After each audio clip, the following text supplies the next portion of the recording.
listening to Late Night Radio on the SHR Media Network. Caution, there will be mature themes explored and potentially adult language used. If conservatarian words, phrases, certain concepts, or rhetoric offends you, tune out now. Freedom is never more than one generation away from extinction. We didn't pass it on to our children in the bloodstream. The only way they can inherit the freedom we have known is if we fight for it, protect it, defend it, and then hand it to them with the well-taught lessons of how they in their lifetime must do the same.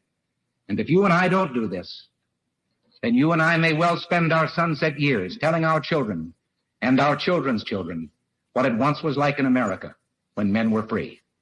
I have come here to chew bubble gum and kick ass. And I'm all out of bubble.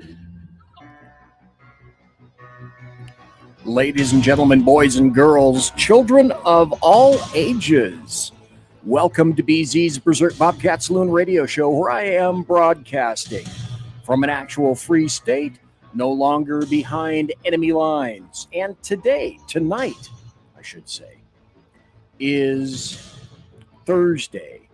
It is November 21st, 1 week, just 1 week to go before Thanksgiving. See, normally I'm thinking that Thanksgiving would be right around this time, but it's just the way the month is.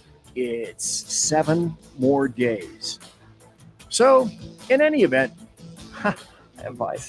I've got a grand show for you tonight. Ladies and gentlemen, what you're about to hear tonight consists of my opinion only, and those of my guests, or I should say guest singular, which is Jack Alexander. That's in French. In Australian, it's Jack Alexander. If you're pronouncing it in Ethiopian, it's Jack Alexander. Or if you're in Peru, you can pronounce his name Jack Alexander.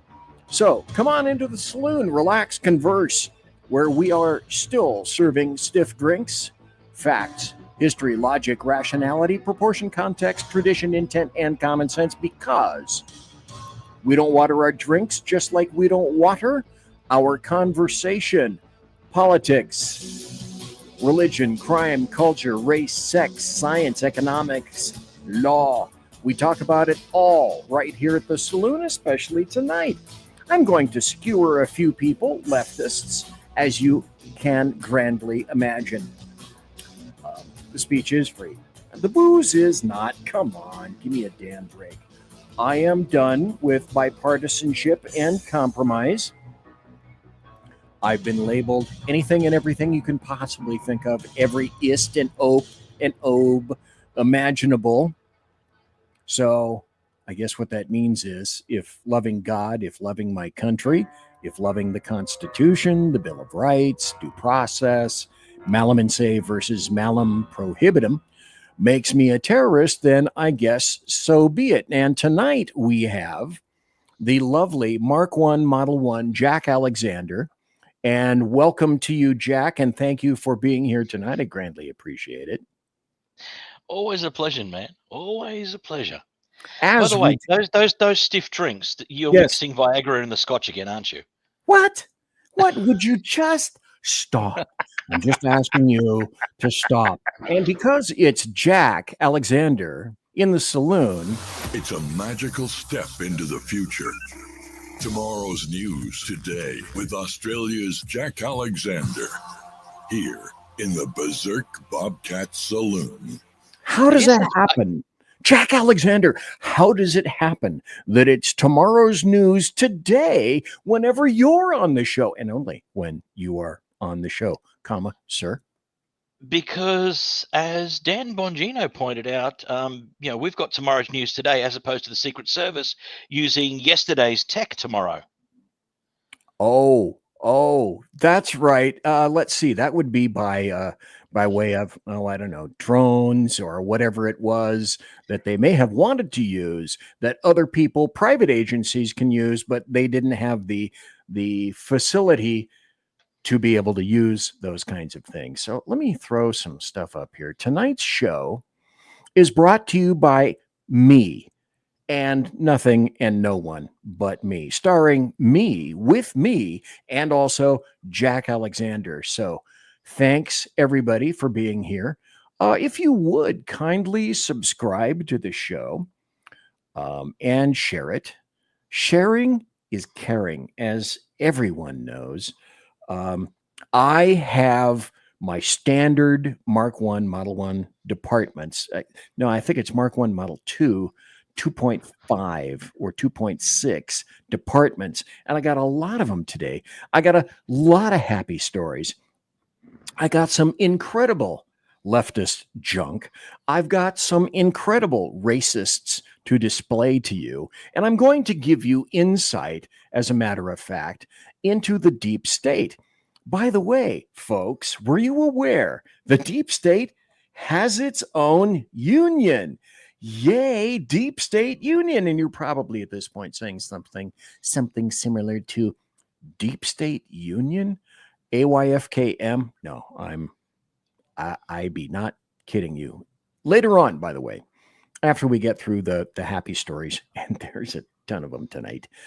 And I have public service announcements coming up at the very beginning of the show, which we'll get to in just a moment. But later on, when you see the Chiron down below running like this, I'm going to throw the phone lines open, and you guys can call on anytime that you want. And so that's not going to happen just yet. First, I want to play a very important, I think it's about a 2-minute film for you. Very important. Then we're going to get to the public service announcement. So, folks, I'm BZ. That's Jack Alexander. And let's get to the film already, shall we?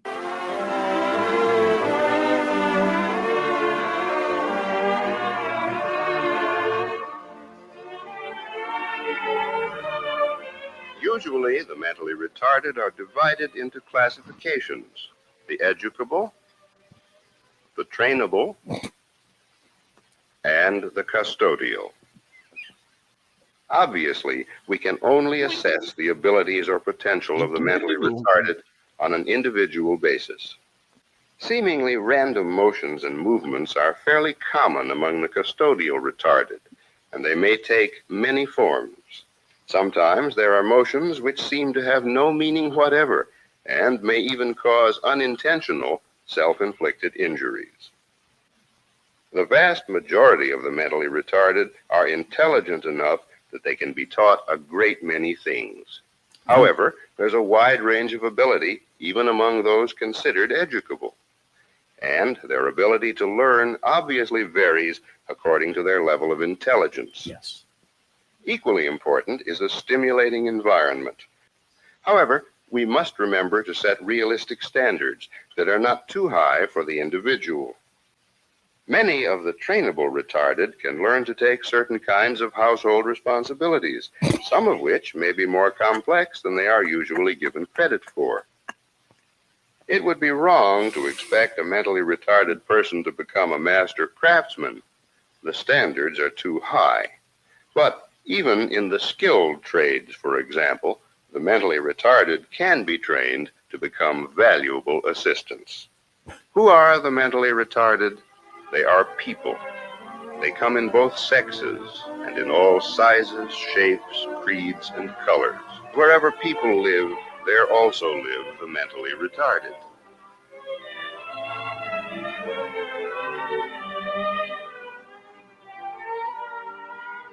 So I provide this to you as a public service tonight. And I have one more public service before I move on from this. Let me see if I can start this. For those of you who fear a Trump presidency, I present this now. Are you distraught after the recent presidential election? Who wouldn't Here at be? Don't Cry Cryo, we understand your pain, and we're here to help. Our expert team of cryogenic care providers can cryogenically freeze you until the Trump presidency has ended. No more crying, no more anxiety attacks, just blissful sleep until Trump is gone. When you awaken from your slumber, we'll even have a party ready and waiting for you. It will be like his presidency never even happened. It was all just a bad dream. As an added bonus, you can choose the Vance add-on package. We'll extend your sleep for an additional 4 years at a 50% discount in the event J.D. Vance wins the next presidential election. Everything will be okay. We're here to take care of you in your time of need. So remember, don't cry, cryo.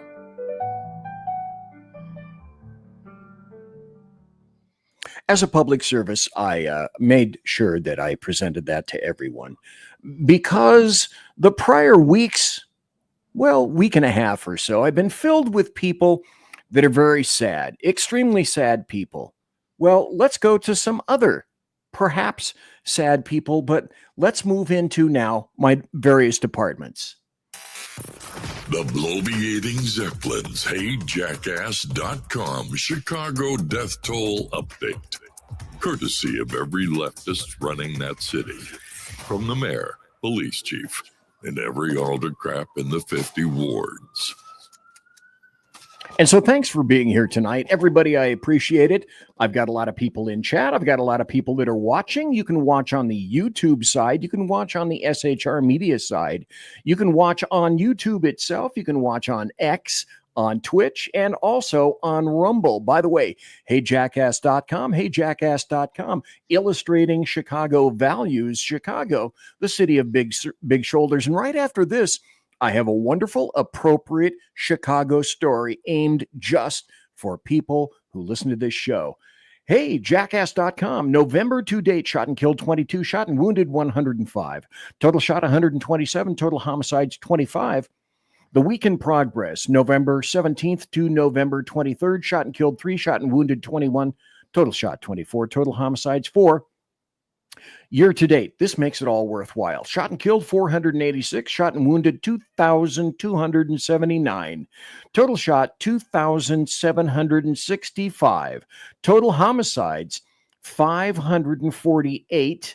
And a person in the city of Chicago is shot every 2 minutes and 49 seconds, and a person in Chicago is murdered every 14 minutes and 14 seconds. The bloviating Zeppelins, HeyJackass.com Chicago death toll update. Courtesy of every leftist running that city. From the mayor, police chief, and every autocrat in the 50 wards. Because why wouldn't you want to move to a great city like Chicago? Well, since we're talking about Chicago, let's have some actual Chicagoans tell us what they think about their current mayor, Brandon Johnson.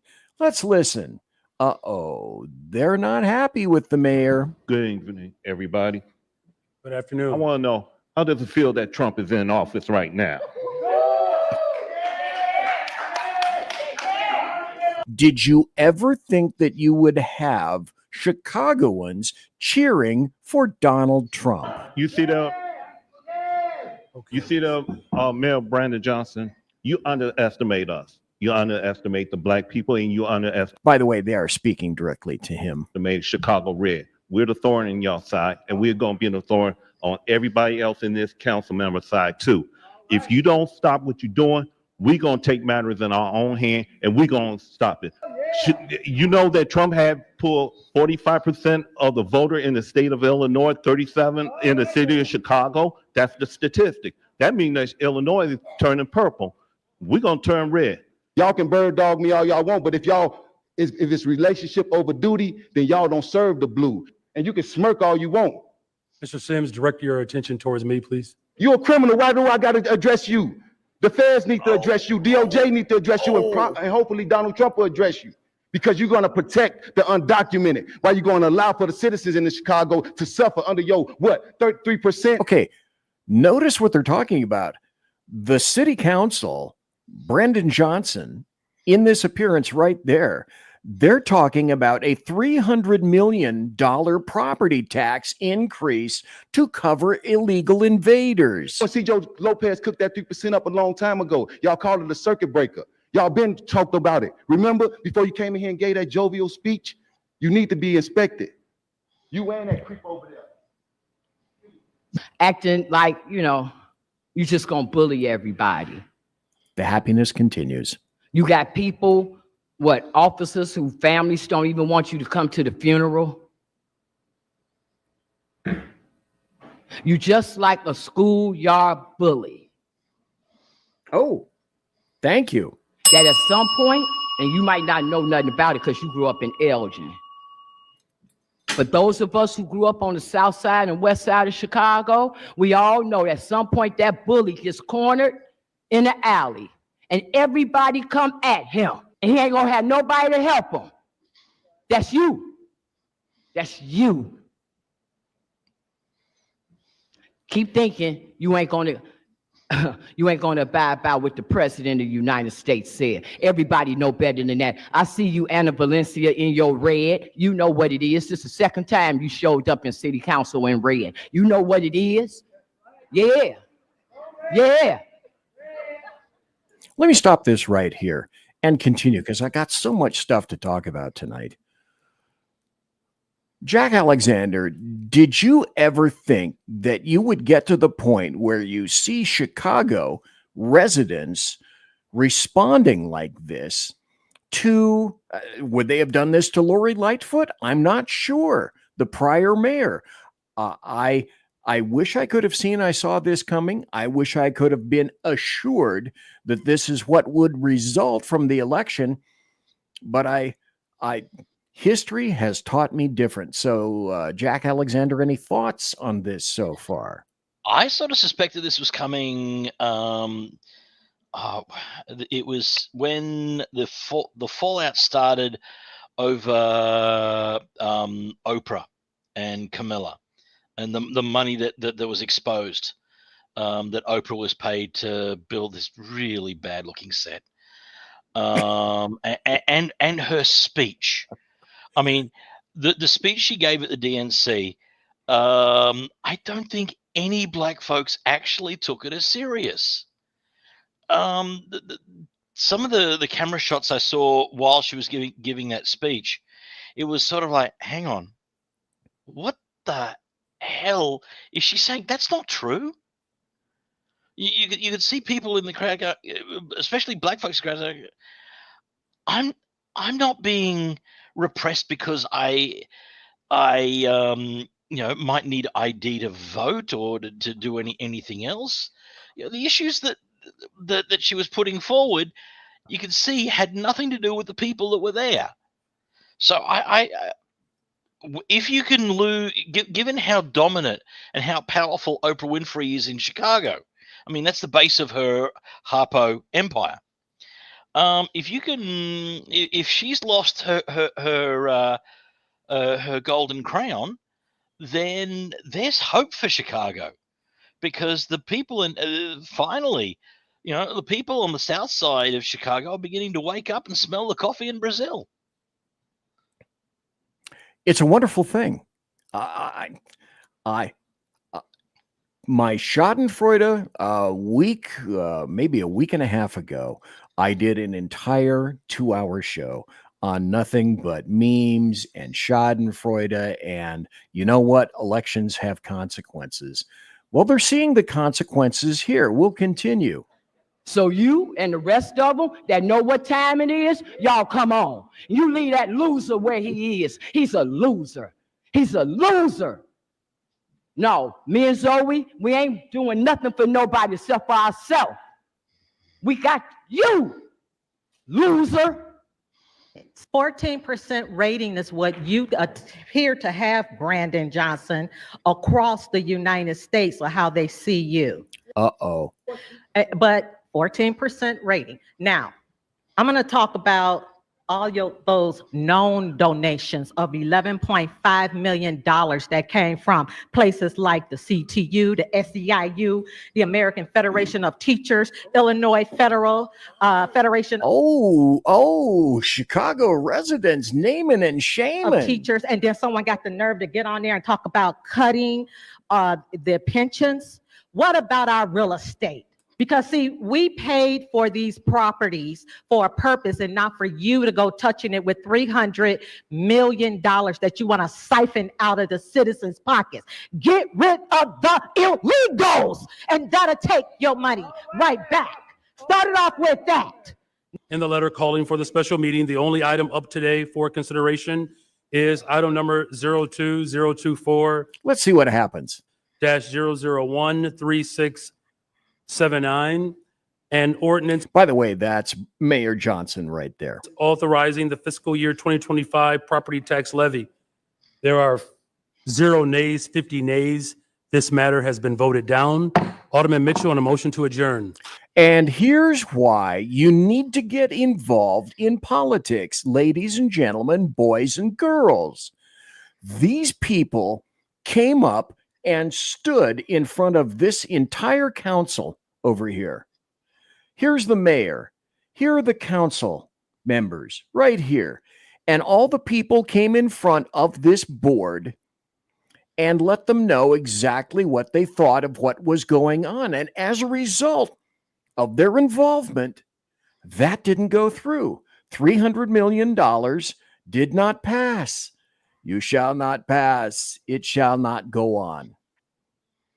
That's how you get involved with politics, because basically all politics is local. Then, of course, I have this. I have a ton of this.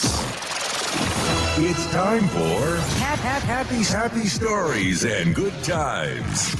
Here's a happy story. We're going to kind of zip through these. You'll see the relevance to this as we transmogrify through our journey tonight. And thanks to everyone for being here tonight. Thanks for being in chat. Thanks for watching live. And to all of you who can only watch it later on in podcast, thank you for every set of eyeballs that I get here tonight. This is great. Colorado carjackers lead cops on wild chase and pose for near perfect mugshots. Let's laugh at these idiots.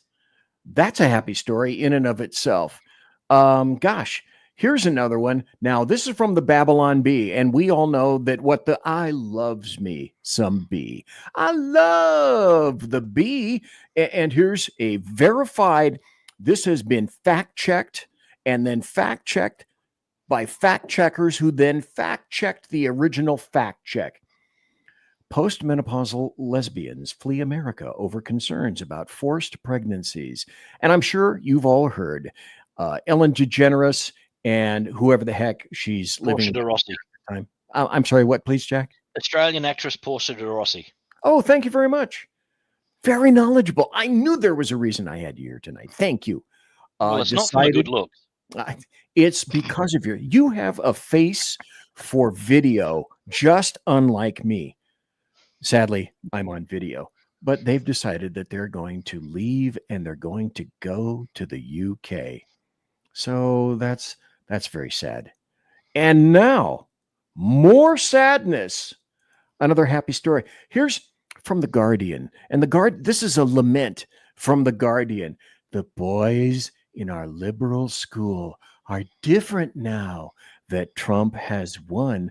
This is penned by Anonymous, because of course you can't say this out loud. It's the UK. Speaking of the UK, Jack is going to regale us after the break. I got about 5 more minutes before a break at the bottom of the hour. When we come back, Jack is going to regale us with a tale comparing. It's like my college professors. Please compare and contrast, say, the UK with Australia. So we will let Jack get into that when we come back. Subtle high fives, maybe low fives, not so high, not so medium, maybe low, were exchanged, and remarks about the impending success of the next 4 years were whispered around. That's exactly what this guy wrote. Guy, gal, whoever the hell, nobody knows. When we walked into school on the morning of 6 November, we exchanged quick glances with the other girls in our social circle. Okay, so it was a chick. Looks filled with uncertainty and dread about the future, because we are applying to colleges all around the country and about to leave our homes in the Hudson Valley. Political issues suddenly have begun to feel a lot more personal. Oh, the lamentation of your women. Here's another story. Another happy story. Oh, come on. Let me go. Editor-in-chief. Now, Scientific American science. You have to believe the science. We were told to believe in the science. We were told to believe in the medicine, except that the science isn't very scientific. And that model magazine, Scientific American, is likewise very unscientific. Laura Helmuth, the editor-in-chief of Scientific American, resigned after receiving fierce backlash for her expletive-filled online tirade in which she called Donald Trump voters fucking racists on election night. I've decided to leave Scientific American after an exciting 4.5 years. As editor-in-chief, Helmuth announced on her Blue Sky account Thursday. Blue Sky, stop right there just for a moment. By the way, folks, if you weren't aware, hordes of leftists are leaving Twitter. They're fleeing X. They're fleeing Facebook, and everywhere else they're going to happiness, Blue Sky. That's where all the leftists are going now. Besides a couple of lesbians that are going to Canada that nobody really cares about at all. So Scientific American, it should be political American. It should be leftist biased American. And I got about 2 minutes, so I think I can stuff a few more into this. Here's a happy story in terms of remuneration. Remember when everybody had their ass kicked during Wuhan 19 and people lost their jobs? People were fired. Here's a happy story. Catholic woman fired for refusing COVID vaccine wins $12 million in a Michigan court. Her name is Lisa Domsky. She was given $10 million in punitive damages. Whoa, ho. $1.7 million in lost wages and $1 million in non-economic damages. So she was fired after suing her former employer, Blue Cross Blue Shield of Michigan. All I can say is, of this, we need to see more suits, more stuff like that. I think I can fit one more happiness. Do you not feel the happiness bubbling from within? I know Jack looks very, very glum, but that's okay. He just had a taco and his tummy is upset right now, but he'll feel better after the break. What? What do you mean? He did not, don't make fun of him. He did not have a Vegemite sandwich, and no one knows what the hell that is anyway. So stop with the bad Australian references. Elon Musk and Vivek Ramaswamy float ending remote work for federal employees and large-scale firings. Stop. Did you guys know, we can come into this a little bit later after the break, but did you guys know, were you aware that your federal tax dollars are getting spent for federal employees not to be at work? And instituting a 5-day work week where you actually have to show up for work? Fie, unprecedented. How terrible, how oppressive is that? It's all of that and more. And time to take a break right now. Conservative media done right. You're listening to the SHR Media Network. Come listen to BZ's Berserk Bobcat Saloon radio show. Live on select and exclusive Tuesday and Thursday nights at 11 p.m. Eastern, 10 p.m. Central, and 8 p.m. Pacific on the SHR Media Rumble channel, SHR Media YouTube channel, X, Twitch, Spreaker, and wherever great conservative podcasts are found. BZ, your conservative Sherpa, guides you through the maelstrom of Democrat, leftist, and globalist lies, chaos, deceit, and betrayal. Raised as a free-range child with dirt, stains, mud, and freedom, BZ broadcasts from North Idaho, comfortably surrounded by actual normal people. Jump into our plush, sumptuous, palatial, and resplendent chat room on rumble.com. Click on live chat to join. Now, with 37% more umbrage and 19% more bulbosity than previous shows, featuring delicious Liberty additives for the best in late-night Conservatarian talk radio. BZ reminds you that with great beard comes great responsibility. No chinchillas were harmed, embarrassed, fat-shamed, or the focus of any sarcasm whatsoever in the making of this ad. Hello, I'm Matt, a student at Hillsdale College. Here is Hillsdale President Larry Arnn on the continuing relevance of the Constitution. Many argue today that the Constitution is outdated because it addresses problems peculiar to the 18th century. Some parts of the Constitution do read rather quaintly. Consider the injunction against titles of nobility in Article 1, Section 9 of the Constitution. But is that so outdated? The purpose of the injunction is to prevent the government granting special privileges to some for partisan reasons. This strikes at the heart of the rule of law. The crony capitalism so common today is a place where the government bestows favors and tax dollars on some businesses to give them a leg up over others. This is exactly the kind of thing the Constitution was meant to prohibit. The Constitution is not so outdated after all. This Constitution Minute was brought to you by Hillsdale College. To join the national conversation on the Constitution, go to constitutionminute.com. Hey fellas, are you mission ready? Coming in November to SHR Media. By way of Big E Jackson, you need to check out Mission Ready Men. It's a show that equips you to navigate our society's challenges from a biblical perspective with courage and conviction. Tune into Mission Ready Men as we examine our culture through the prism of biblical truths, teachings, and how to apply them in our daily lives. Prepare to step up, stand out, and step into your role as a man, as ordained by God. That's Mission Ready Men, hosted by Earl Jackson, coming this November on the SHR Media Network. And get mission ready. Want to make an immediate difference in the life of a critically ill child? You have the ability to do that right now. Make a donation to Dream Makers for Life, the organization that restores dreams to seriously ill children and their families. You can sponsor a dream pack for a child, which contains a clear PVC backpack, a dry erase board adventure coloring book, a journal, and dry erase markers to inspire a critically ill child to envision a future adventure and hope. Want to become a dream maker for life yourself?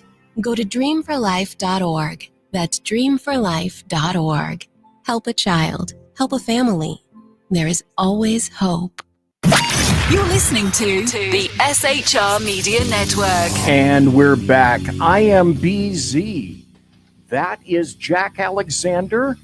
We're into the second half hour of our really big show tonight on Thursday, 1 week before Thanksgiving. I'm really glad to see everybody here tonight. I'm pumped, I'm excited, and I'm wearing a shirt that is so fluorescent that it has pulled all of the color and the light out of my face and out of my hat. You can't really see my hat very well. And I'm trying to figure out how I can get some lighting in here down on my face so it doesn't cover my... Anyway, the lighting is messed up tonight. I'm sorry. We have lights that occasionally go out in the saloon. By the way, if you have to go winkle or pee-pee on the next break, for example, because I would hope that you would continue here. Remember, with the toilet, we have been having trouble, so please jiggle a handle a little bit, and then the tank in the back will continue to... I was going to say flush twice to make sure it gets to the head office of the DNC. Soon to be a wanted man. Now, Jack, you talked about the UK and some oppression going on in the UK, and then you spoke to me before the show, because before the show, you and I always chat about all sorts of crazy stuff. Mm-hmm. And then you asked me, say, BZ, because that's my name, soon to be a wanted man. And I said, okay, what's that reference about? And please tell us. Well, I came across a stat a few weeks ago that compared England to Russia and the number of people that were arrested for the things they typed on social media. In Russia this year, 900 people have been arrested. In England, More than 3,300 people have been arrested and jailed under their new social media misinformation laws. And the government gets to pick what is misinformation, and also has carved out an exemption for themselves. Well, monkey see, monkey do. In a bipartisan effort here in Australia, the Australian Senate has already passed a bipartisan bill of similar measures, and it's just waiting for the House of Representatives to pass it, and then for the Prime Minister to sign it. So basically, they are outlawing free speech in Australia once again. And for those of you who remember my reports during COVID, during COVID, I was a hunted man by the state police because of my journalistic activities and the fact that I supplied to many news agencies and radio shows like BZ actual footage that some of which I shot myself of Victoria Police actively murdering people during the lockdowns. That's a rather harsh accusation. So what? Okay, let me give you two examples. Okay, please. And these are the two that I documented on film myself. Just near, I'm about 15, 20 minutes away from the closest hospital with a psych ward. Okay. During the COVID lockdown, there was a young man about in his mid-20s who was diagnosed schizophrenic, and for the most part was able to live on his own. During the lockdown, he realized, because of the isolation, he realized he was losing it. So with his last ounce of self-control, tried to check himself into the psych ward, only to be turned away because they'd kicked everyone out of the psych ward for COVID patients forced onto respirators. Because who wouldn't? What a sensible thing that is. Yeah. Now, with that, he's getting upset and so on. So he calls his father, who lives on the other side of town, and says, look, start walking towards me. I will come and pick you up. In a mad panic, someone at the hospital calls the police, and what the police hear is escaped psych patient. Okay. So they rock up on force to this guy. And he's already agitated, upset.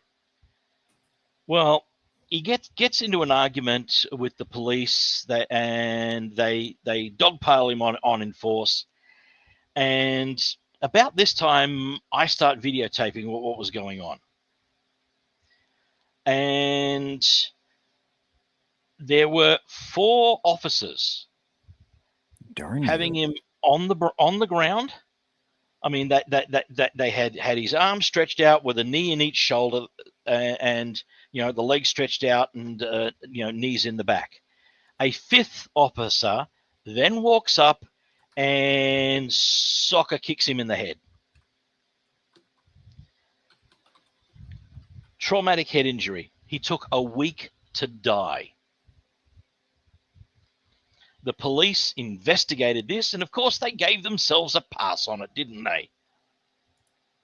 The other case was a woman who was 85 years of age. She was taking part in one of the anti-lockdown protests. Hang on just one second. Let me see. I may have gotten the right story. You tell me if this is the proper story. Victoria Police responded to the viral video saying it was a highly dynamic incident, and footage shows Victorian police officer stomping on man's head during arrest. And then there's the photograph. Is this the proper story? That looks like it. Yep. Okay. It was not a drug. It was not a drug arrest. Okay, let me see if I can re-cue this so that we can play. It's not going to play. Okay, Yeah, that's all right. Channel 7 is part of the leftist media machine here, so no wonder they reported it as a drug arrest. And it says a Victorian police officer has been filmed appearing to stomp on a man's head during an arrest at a suburban street in Melbourne North. And they talk about the incident itself. Shocked witnesses sitting in a nearby car filmed as 4 officers closed in on a man as a single siren wails. People say, what the hell? And then the story ends. But there's nothing in this story, as I take the story away, Jack Alexander, there's nothing in this story about the background of this guy and who he is. I wonder why that is.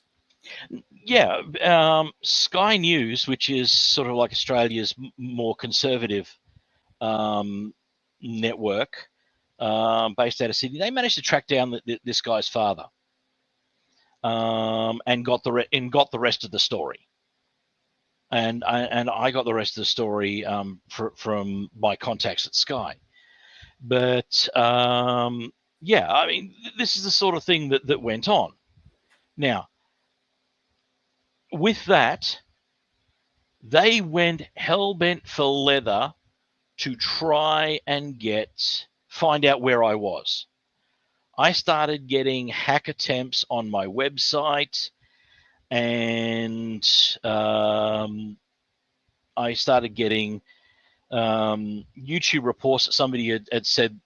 I'd had numerous reports that the video had violated, or somebody had complained to YouTube that it may have violated their terms of service.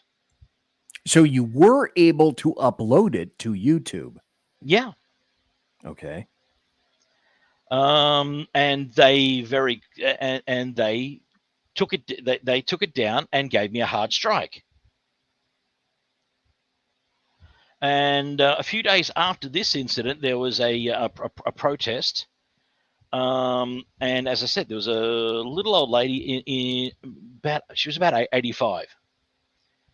And this 23-year-old constable hip rolls her over and slams her onto the ground. I mean, she hit hard. I was probably the better part of 30, 40, maybe 50 feet away. And I heard that her head crack on the asphalt.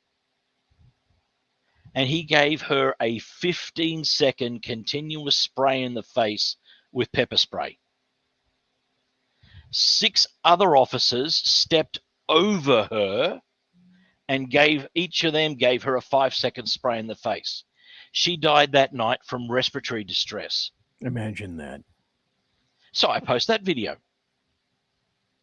And I sent it out to everyone that I could give it to make sure it was there. I think it even featured on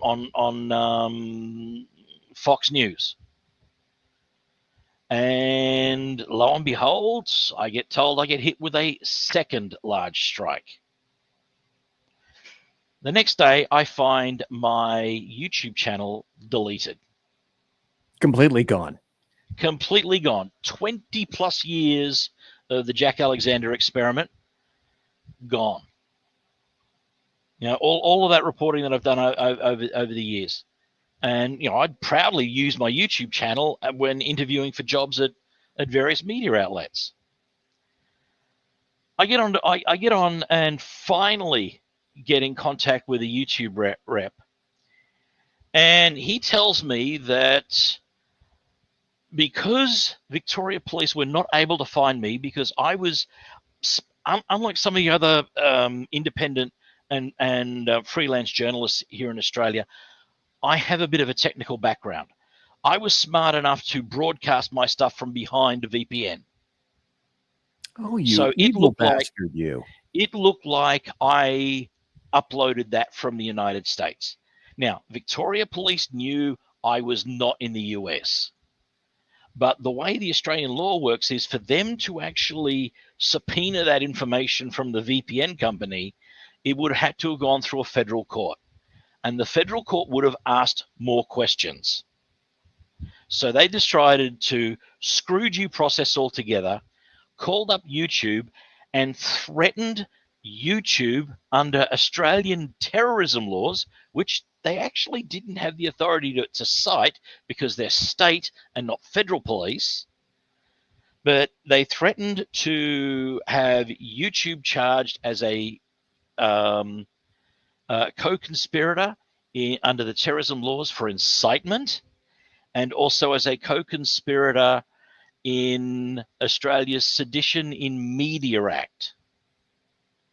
God, now you're a seditionist.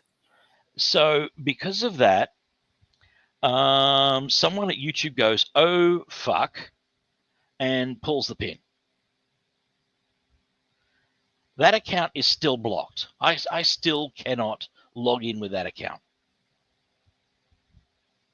And I still can't post on YouTube from that account. So Well, that's the history. Now Australia is now going to copy, and I looked at the wording of the two bills. It's like they didn't even bother to do their own homework. They just downloaded the PDF of the British law, changed who was sponsoring this legislation and what house. I mean, in England, you got the House of Lords, which is the equivalent of the Senate, and the House of Commons. So they changed it to resemble a bill going forward with Australia. And within, I mean, I don't think it even passed through committee. It went straight to the Senate floor and passed with overwhelming numbers. And I believe it's today, it's up for vote in the House of Representatives, and it will pass with massive numbers. And the Prime Minister and the Governor General are just waiting to put their John Hancocks on there and basically bend over and fuck Australian free speech up the arse. let me ask you this question, Jack Alexander. Obviously, we have the Second Amendment. I'm unfamiliar with the Australian Constitution. I'm assuming, number one, you do have one. And number two, does it make any kind of a compensatory mention about freedom of speech, freedom of the individual Australian to express themselves? Or is it the kind of a constitution that Ruth Bader Ginsburg said she We would do advise not for everyone, have, where it supports government, not the people? ever since I have been aware of government activity. So this is going back to my later teenage years when I first enlisted in the military. But it probably started before then. So we're talking since the mid-1980s. Both sides of politics have been talking about instituting a Bill of Rights into the Australian Constitution. There is no Bill of Rights in the Australian Constitution. In fact, it opens with saying, "The Crown affords the citizens of Australia the privileges of," not the rights, the privilege. Meaning that's held sway by the government. Now, all of the socialists that have worked their way into schools, they will tell you that they're rights. Up until the time the government needs to yank them out from underneath you. That's how they got the 96 gun ban through. And the states that held out on that, they just said, well, because the Australian government is responsible for collecting all taxation and then redispersing it back to the states, right? They basically held that money over the barrel until the states capitulated.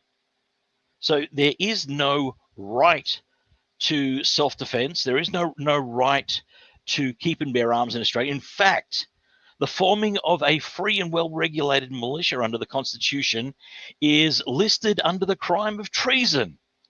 And why is it there? Why is it there?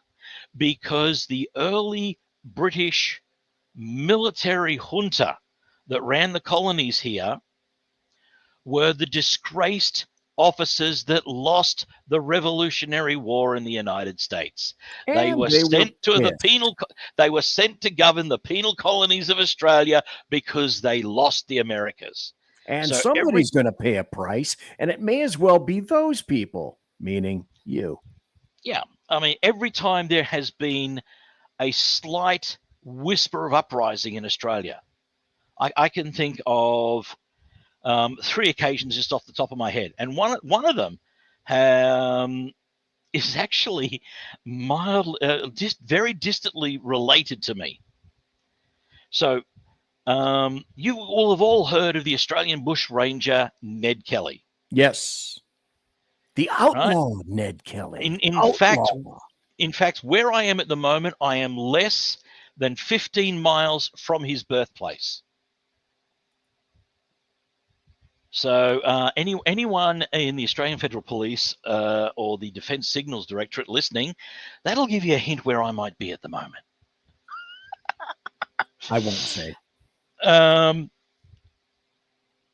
But and I am distantly related to Ned Kelly. He was actually a very avid reader and a very avid reader of the U.S. founding documents. He actually, one of the things that had the British soldiers and constabulary coming after him was not just because he robbed the occasional bank or military payroll convoy. It's because he dared to write the Declaration of Independence for the Republic of Victoria and New South Wales. Hence, the outlaw Ned Kelly, comma, bastard. How dare you? And again, it was almost word for word for what the Founding Fathers wrote in the Declaration of Independence, except with local flavor. Well, we can't have that. That can't be. So of course, for that, he was hunted mercilessly, eventually captured and hung at Melbourne jail. Then we have now another famous historical person. You would be familiar with the Mutiny of the Bounty? Yes. Well, the captain of that ship, Bligh. Captain Bligh, after his that incident, was made a governor of the colonies here. And in that time, the officers of the British military had this black market racket running of making rum. And in an effort to shut that down, we had what's known as the Rum Rebellion. And with that, anyone that was involved in that was mercilessly hunted down.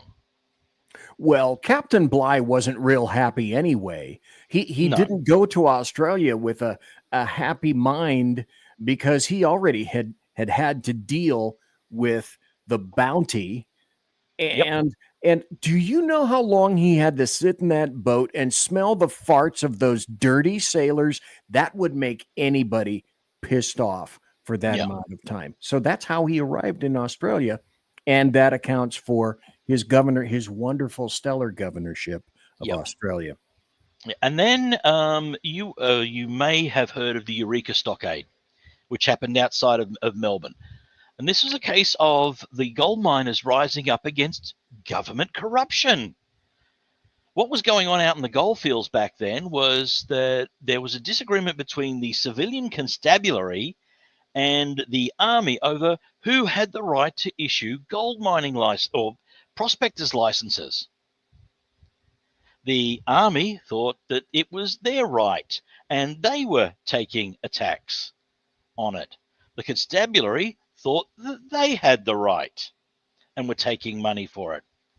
So it got to a point where on alternating days, either the army would turn up or the constabulary would turn up asking to seize your papers. And if you had an army, if the constabulary turned up and you had an army issued miner's license, they'd rip it up and charge you a fee and write you a new, and sell you a constabulary one. If the army turned up and you had the constabulary one, they'd rip it up and they'd charge you for that one. In the end, the gold miners got pissed off for being shaken down every other day that Peter Lawler and a bunch of gold miners basically built a fort and staged an armed resistance against the government of the time. The then trying to think of the this noble's name. His name escapes me at the moment. Okay. But he was one of the last British generals to surrender in the Revolutionary War. That leaves me. I am sorry. Yeah, he was the guy that refused to hand his sword. But the character of the British general in the Mel Gibson film The Patriot was based on him.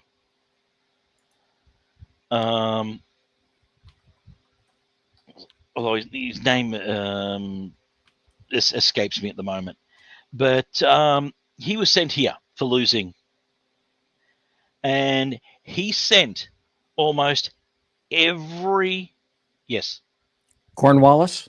Cornwallis, that was his name. Thank you. God bless my search engine. Yep, Cornwallis. Cornwallis sent every rifleman and every piece of artillery for within probably 500 miles, including any reserves or people who were essentially sworn in on the spot to come out and destroy the stockade that was this rebel stockade that was created in outside of Ballarat. And so we're talking about like 100 men that raised this went up against 10,000. That's how serious the British took losing the Americas in the colonies. They were pissed. They were pissed. And Cornwallis said, he was not going to allow them to set foot. Ironically, Peter Lawler actually escaped from the stockade and was never arrested. And after Cornwallis was recalled back to Britain, actually became a politician. Wonderful. Folks, it's time for a break. I'm BZ. That is Jack Alexander. You are in the saloon, and we'll be right back after this. When we come back, as you go to the electric winkle chamber, I have lots more happy stories. Come back. Conservative media done right. You're listening to the SHR Media Network. Hey, it's Sean from the Edge of Liberty. Join me right here on the SHR Media Network every Monday and Friday, 12 on the Pacific, 3 on the East Coast. On this show, we'll discuss news, politics, the government, how cranky we are about the government, and more. If you want to hear hard talk, good interviews, sarcasm, bad jokes, and oh God, that really is me in a nutshell. Either way, check me out right here on the Edge of Liberty every Monday and Friday, 12 Pacific, 3 on the East, on the SHR Media Network.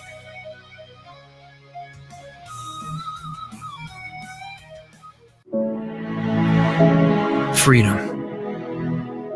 One nation in all of human history was built on that bedrock. Ours. A republic of the people, by the people, and for the people. Self-government requires freedom, just as freedom requires an individual willingness to self-govern.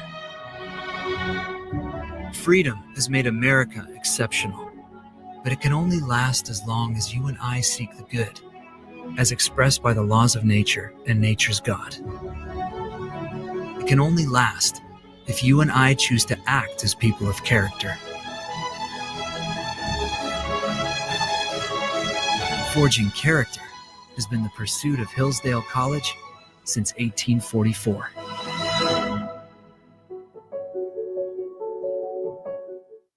Are you looking for a way to boldly express your faith and love for your country? And check out Seven Armors, the premier apparel company for patriotic men of God, where faith meets freedom in style. Our t-shirts are more than just clothing, they're statements. Bold, stylish, and meaningful. From timeless messages to modern designs, we've got something for every patriotic man of God. Wear your beliefs proudly with Seven Armors gear. Don't miss the chance to wear your faith and freedom on your sleeve. Visit 7armors.com today and join the movement. That's the number 7armors.com. 7armors.com. Faithful, vigilant, steadfast, fashion. You're listening to the SHR Media Network. And ladies and gentlemen, I am BZ. That was the end of the first hour. It's the second hour. It is 9:03 on the far left coast in Pacific time. In Central, it's 11:03. And back east, Eastern time, it's 12:03. And in Bolivia, it's 1749.723. And I never did understand Bolivian time. Tonight in the saloon, we have Jack Alexander. Jack is here. He regaled us with a number of tales. And on that, let us continue with more of these, shall we say.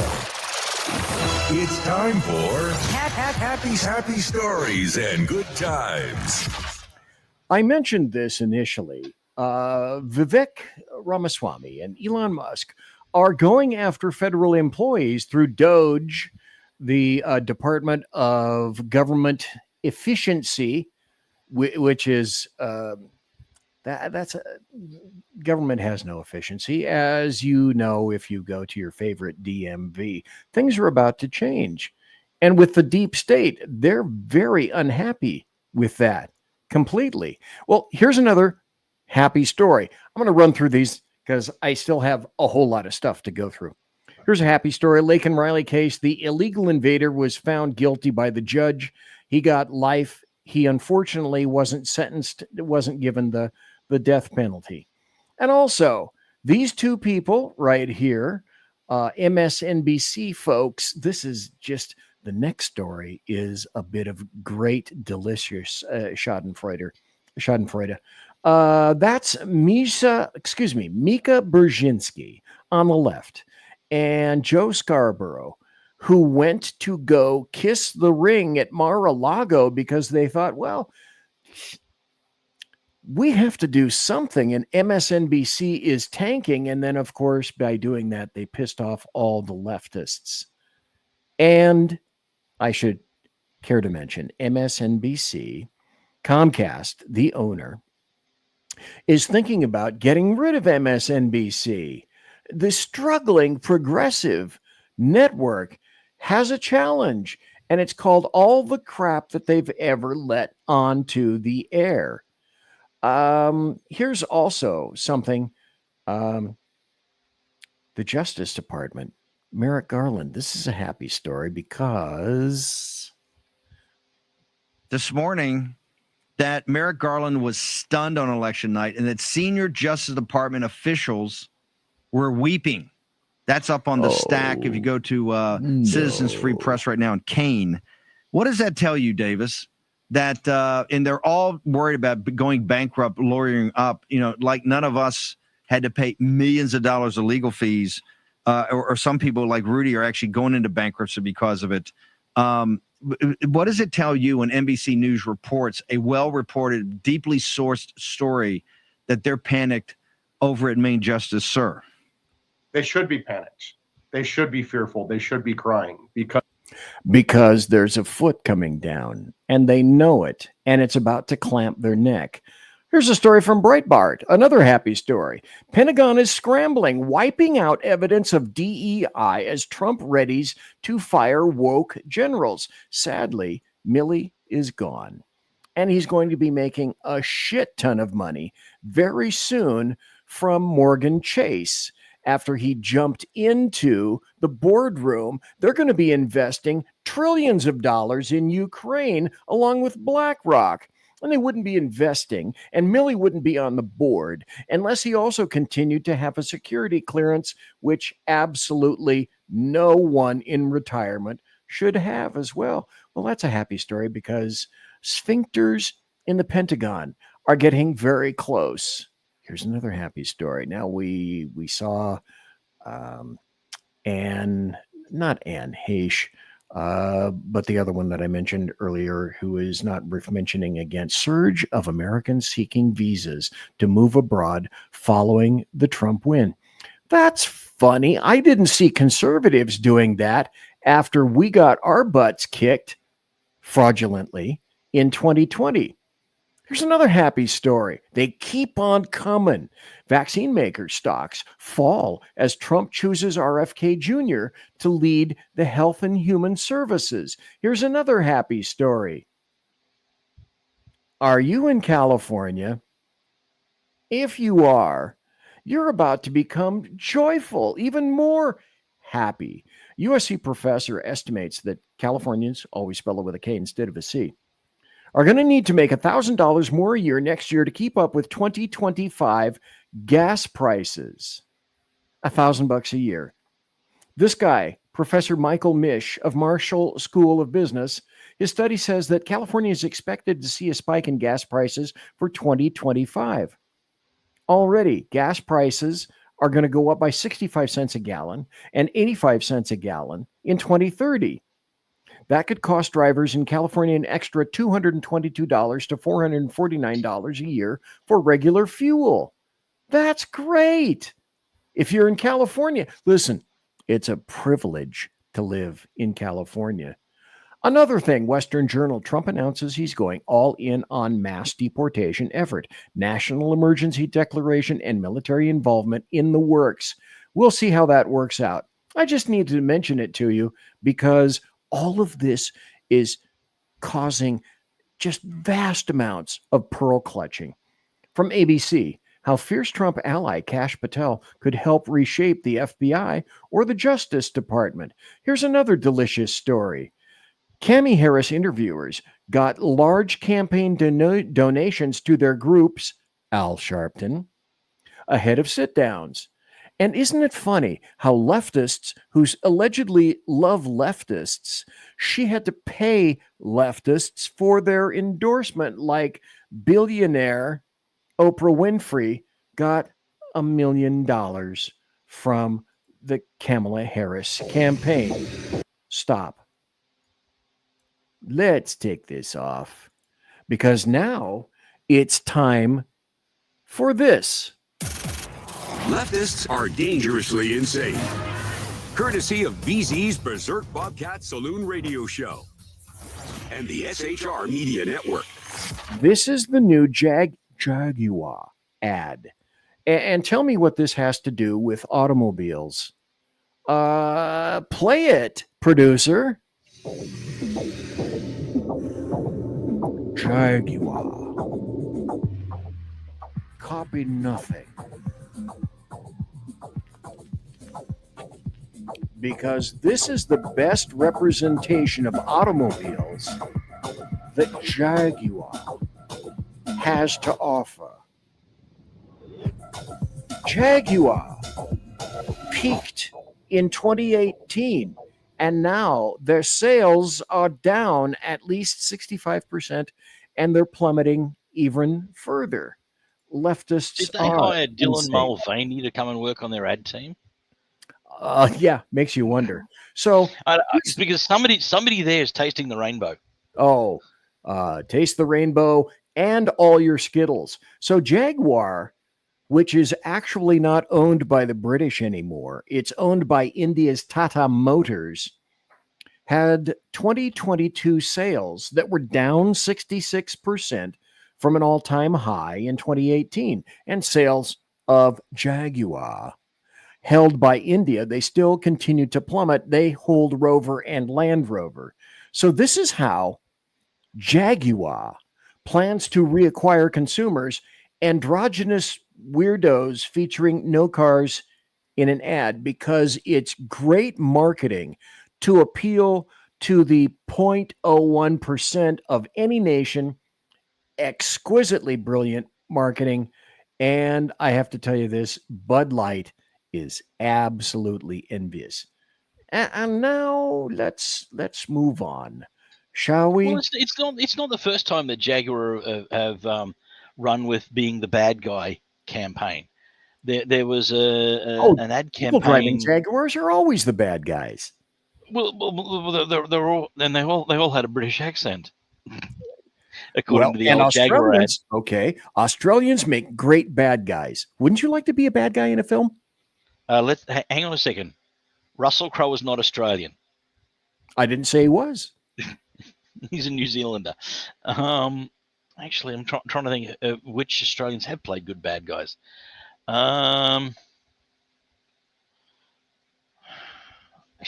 I can't think of any Australians that have played good bad guys. Hey, come on. But you Australians are all over the TV playing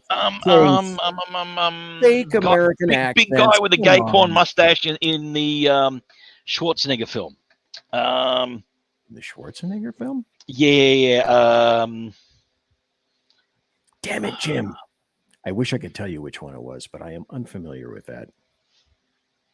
The one with that brat from Alyssa Milano. Oh, that escapes me too. Hey, look, speaking of leftists, here's somebody, a leftist, of course, that, hey, there's the name, another peaceful, nonviolent leftist advocating on social media, let's kill Donald Trump. And then here's another one, proving leftists are in fact violent, and they don't mind telling you exactly that now, these days. Conservatives have been disgusting for years, which is why I don't give a fuck about anybody that winds up at any of these rallies and gets shot or whatever the fuck, okay? Because they had no problem making fun of Paul Pelosi. The entire world would be better off if these people were permanently removed from these platforms. Like, there is no downside and only upside to see people like Candace Owens, Tucker Carlson, Tim Pool never be allowed to publicly broadcast their opinions ever again. It's exclusively bad stuff that happens. And that's why all these assholes went to Blue Sky. Yay, Blue Sky. That one's bad. Let's go to this one. Oh, wait a minute. This is sad. Absolutely sad. Leftists are, in fact, insane. Take it away. And do you know how hard that is to know that? To go out there being myself. I don't even think I could be myself anymore. Mm-hmm. And what do you think that does to me in my community? That we can't even go out and be free anymore? Mm-hmm. Because all of you people, the ones who voted for that man, you are so emboldened now, aren't you? So emboldened to do and say what you want. You know, the funny thing about this, when I mocked the living shit out of leftists, I didn't have to create it myself. All I did is reference, like, this idiot, this mental case. All I had to do was reference their own videos. They did it themselves, to themselves. So I don't feel bad about this at all. As somebody told Homer Simpson, we found who stole his makeup gun, and it's still set to whore. Yeah, it is. Continue. Make people feel any way that you think that they should feel. This is a sad time. Okay, enough of that. I first saw that, and my first inclination was, that's not real. We've watched these mental mutants over the past week and a half to 2 weeks. All over social media, but this was so over the top. When I first saw this, I thought, oh, come on, give me a damn break.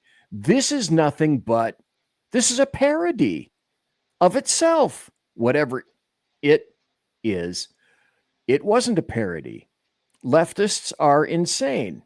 And I want to play you this so that you know this thing could be attempting to, air quote, teach your kids in your I classroom. am gender neutral, so I am not a female nor am I a male. I would be in between. So right here would be my pronouns. So instead of she or he, you would refer as z. Instead of her or him, you would refer as zer. Instead of her or his, it would be zer. Yes, in the back. So I'm sorry, I'm confused. Are you Mr. Darren? Miss Darren? No, I am teacher Darren. There would. Okay, stop. Enough with that. I placed this here. Obviously, leftists are insane. More continuing evidence, facts and evidence. But if there's one thing that I really enjoyed about Wuhan 19, about the only positive aspect to it, is you got to see how the beef was made. You went behind the scenes to watch the sausage being ground because you parents were on Zoom calls with your kids as they were educated at home because they weren't allowed to go to work because they, the least possible affected community, had to stay away from school. The sausage was revealed. I'm here to tell you that because of leftists, it's still continuing and it's not stopping. Here's another story. Again, nuts, but it's a benefit. Yeah, you've seen all this in the social media, at least the past 2 weeks. This is from Breitbart. 1 in 3 young adults do not have and do not want children. Now, let's do the math on this. And I had to be dragged initially kicking and screaming over to this side, and now I'm done. I'm done with it. So let's just delineate the advantages right now, shall we? Leftists are the ones that want to abort themselves. Yay. They're the ones that don't want children. Yay. They're the ones that are allegedly leaving the country. Yay. They're the ones that are refusing to have sex. Yay. Yay. And so they're the ones that really, they shouldn't have to worry about having an abortion because they won't. Now, in my red state, what do you see? One of the first things that I noticed about North Idaho and this state in general is this place is packed with families, with actual mommies and daddies and pets and kids, and they climb in their SUVs and they go out to dinner and they participate in schools and they participate in sports, and it's wonderful. And here's the wonderful part. Leftists are eliminating themselves. And for that, I have to tell you, in a week from now, on Thanksgiving, I will, in fact, be thankful. Here's something else. Maybe the Democrat Party should change their mascot from the ass, which admittedly is appropriate, Yes. to maybe a lemming. Certainly, that wouldn't be bad at all. Here's how stupid it gets. There is a professor in England. England. Okay, well, there you go, right there. Need we say more? If you read to your kids, you're unfairly disadvantaging others. An English professor at the University of Warwick says parents of what? Warwick. Oh, you mean Warwick, who read to their kids should be thinking about how they're unfairly disadvantaging other people's children by doing so. So we don't rise people. We don't try to bring people up. We bring everyone down to the level of the rest of the dimwits. That's great. That's good to know. Leftists are, in fact, insane. This is from, and just when you think that you've seen something really, really stupid, don't read to your kids. And now, American IQs are dropping, but leftists say, well, that might not be a bad thing. Well, China thinks it's a great thing. Our enemies think it's a great thing. Research from Northwestern University in Illinois finds that American IQs are dropping, a term that stands for intelligence quotient. There's a clue right there, as if you didn't know what IQ was. And it's been used for decades as a standard measure of problem solving. Researchers, though, discovered a reverse Flynn effect going all the way back to 2006. People took online personality assessments and discovered that essentially we are getting less smart in terms of computational and mathematical skills. Well, who could possibly have seen that coming? Said no one ever. And with that, we're going to go into my final point where I get to do something that I don't think too many others have the temerity or the huevos to do. That's this. Tales from the racist, sexist industrial complex, courtesy of BZ, here on the Berserk Bobcat Saloon radio show. I don't know why people don't label and call folks who and what they truly are. Let their words speak for themselves. No one, as I have said for decades, no one is equal until everyone is equal. Here is Ayanna Pressley.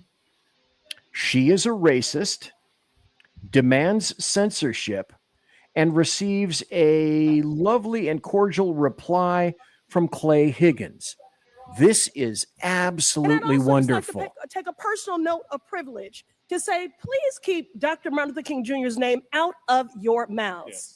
Your perversion of his words and his mission when his children have asked you to stop invoking his name and perverting his work when he was a proud and unapologetic Black man fighting for equality for Black Americans and all marginalized people. So you all are entitled to your opinions, but not a denial of the facts. But I'm not surprised that you would deny American history. Says the racist. A colleague across the aisle invoked the phrase of, we must do everything to stop government-sponsored oppression. Well, I've just enumerated numerous examples, which is exactly why we have legislation and an executive order to reverse this harm. And that is why I'm committed to opposing this bill and urge my colleagues to do the same. I thank my colleague, and Clay, I appreciate take it. My Democrat colleague for exemplifying exactly the kind of oppression of freedoms that we're referencing. How about we'll quote whoever we want to quote? How about that's my First Amendment right?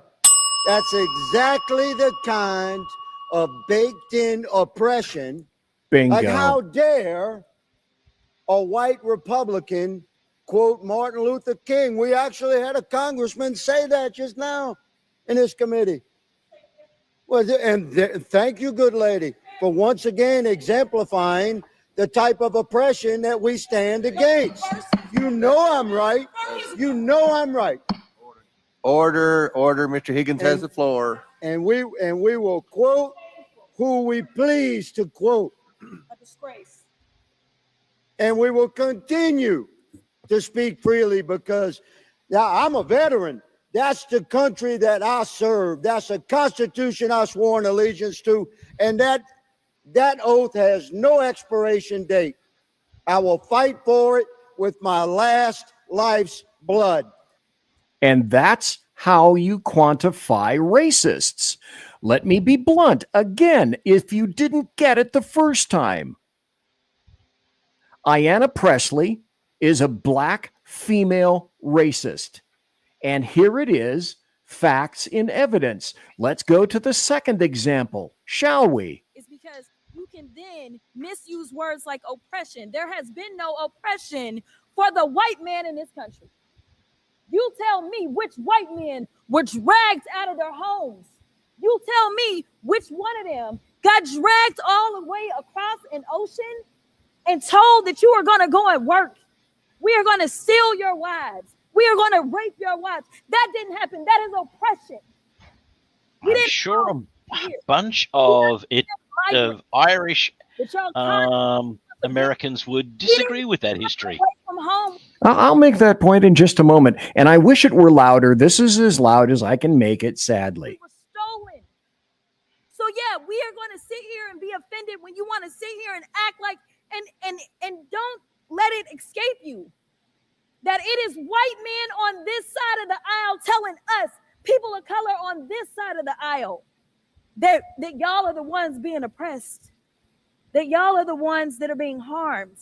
It's because no one is equal until everyone is equal. It's as simple as that.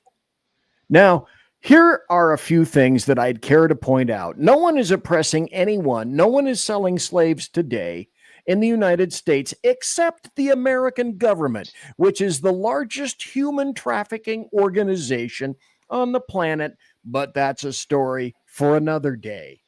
I got about 3 more minutes before the bottom of the hour break. But this unit right here is another black female racist who quantifies and sees her world only in the color of one's paint job. That's all she knows. End of story. There is no more. But one thing that I'd care to point out, years ago, folks, ever think about this? Who was selling slaves in Africa? Was it white people? No. For every buyer, there has to be a seller. Who were the sellers in Africa in the 16 and 1700s and before? Blacks selling blacks. And whether you don't like that or don't believe in history, I couldn't care less. And it's still going on today there. It's still going on today. And does anyone remember anything about this? White South Africans were wholesale slaughtered on their farms in the 2000s. But she doesn't want to know about that. Oh, that's bad. That's evil. We can't talk about that. That's racist. And let me end this segment with this. Jack knows this. We've said it already. Jack is willing to hang on that particular petard of free speech because that's what he believes in. I'm willing to hang on that petard, and I will tell you and show you things that other people will not, because you must speak in a language, if we have actual free speech, so that people see the oppression of others who would silence you and censor you and keep you from saying these things. If anyone silences me on YouTube, that's fine. Wherever you want to silence me, I will always be found on Rumble, and I will never stop speaking my mind. I hope that's why you're here. I hope that's why you listen and watch the show. All the sponsors, by the way, I should point out, and the people that you see on my breaks, I make these breaks so that at the bottom and the top of the hour, you really can get up and go to the electric winkle chamber, because sometimes you just need to. And all the people that are the ads or promos, I make no money on. Why? I don't charge them any money. I'm not interested in paying taxes. I'm not interested in monetizing my show. I put people on that I like. Jack Alexander, I like him. I put him on the show. It's my show to do that. These are my thoughts, my opinions. I'm hoping that's why you listen to me and watch me, and I won't stop. Just thought I'd tell you about that. So, folks, it's our final break. Come right back after this. Conservative media done right. You're listening to the SHR Media Network. Welcome to Reaver of Common Sense. where we cut through the noise of news and politics with a sharp wit and clear discussion. Tune in every Monday and Friday at 9 p.m. Eastern Standard Time for a refreshing dose of reality as we fearlessly tackle the tough topics with no nonsense, just pure common sense. Visit shrmedia.com to discover where you can catch river of common sense in action.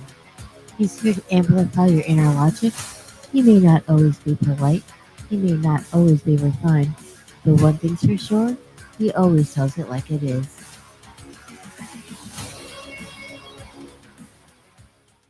Independence. With that declaration, America was born. Inspired by a belief in the God-given rights of every human being, and in the good that comes from exercising these rights well. The founders of our great nation chose independence. As do we. Hillsdale College accepts no government funding because independence makes possible the good to which we aspire. Attention, all patriotic women of faith. Yep, I'm talking to you, sis. Are you looking for high-quality, super soft apparel that reflects your love for country and your devotion to God? Look no further than Carry Girl Gear. Picture this. You rocking a tee so soft it's like being hugged by a cloud, all while showing off your love for God and country.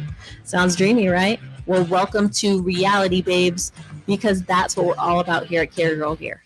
We specialize in super soft tees, tanks, and more, designed specifically for the strong, patriotic woman who proudly wants to carry their message of faith and freedom. When you shop with us, you're not just getting a t-shirt. You're joining a community of like-minded women who are proud to wear their beliefs straight on their tees. So whether you're sipping sweet tea on the porch or leading the charge for faith and freedom, do it in a Carry Girl tee. Because life's too short for stiff, boring tees. CarryGirl.com, where faith and freedom meets fashion. You're listening to the SHR Media Network. And we're back. I'm back. I'm nationwide. I am BZ. You're in the saloon. This is the final half hour of the show. I have my guest tonight, Jack Alexander, live and direct from Australia. We started at 3 p.m., so it's 4:30 right now, if I'm not mistaken. Jack Alexander, isn't it right around 4:30, 4:33 where you are right now? That is correct. Friday. Today is Thursday, at least on the Pacific coast, the left coast right now. And it's tomorrow, which is why I say whenever Jack is on, it's tomorrow's news today. Now, I've got somebody on the phone who wanted to call in, and unknown caller, go ahead. Do you have any comments or questions for myself or Jack Alexander? Yes, this is Mike. Mike, how do you do? What's up, sir? Okay, the name of the actor that Jack was searching for earlier, played in Commando with Arnold Schwarzenegger, was a guy by the name of Vernon Wells. Australian actor. Yeah. Vernon As Wells. soon as we stopped talking about it, I remembered the name. Vernon Wells. What did he play? He played a guy by the name of Bennett, one of the main bad guys in that movie. John Bennett. He was in Arnold Schwarzenegger's thing, and he betrayed Arnold Schwarzenegger, the character of Arnold Schwarzenegger. Yeah, he's also been in a few Mad Max films as well. And that's the guy that I've got on the screen right here. Yeah, is from Mad Max. He now lives in, I believe, Colorado, and runs a wolf rehab sanctuary. Now isn't this? Yeah, that's As I said, with the gay porn star mustache. Like this? Yeah. Okay, I remember him. I remember that character. Very interesting. Well, thank you, Mike. I appreciate it. And Jack, let us continue, shall we? I have an article that I would like to read, and I've been talking now about the deep state. And in the deep state, let's see if I can go back to this right now. There's a gentleman by the name of Robert Malone, who's a doctor. and he's on Malone.news. And he got himself skewered when he said he began to question Wuhan 19 vaccines, etc. Well, the funny thing is, he's a virologist, amongst other things, and one of the co-creators of mRNA. So if there were ever anyone who had the proper sight picture to make observations about the vaccine, it was him. But he wrote an article, and I said at the beginning of the show, the deep state has its own union, and the deep state is firmly entrenched. And I fear that Donald Trump he'll do whatever he possibly can. But I'm not convinced, because they're entrenched like terrible ticks, that he'll be able to do a hell of a lot to the deep state. But give him an A for effort, for trying, because he's a massive disruptor. Let me show you this thing. Matt Gaetz bowed out today for the AG, Attorney General. Glenn Greenwald, who I frequently consult, had something very pointed to say about Matt Gaetz that very few people have illustrated.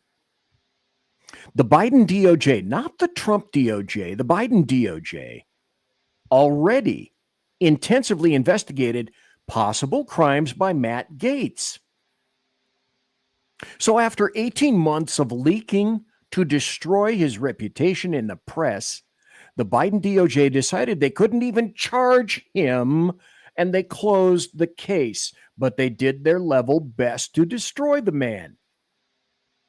And so now who do we have?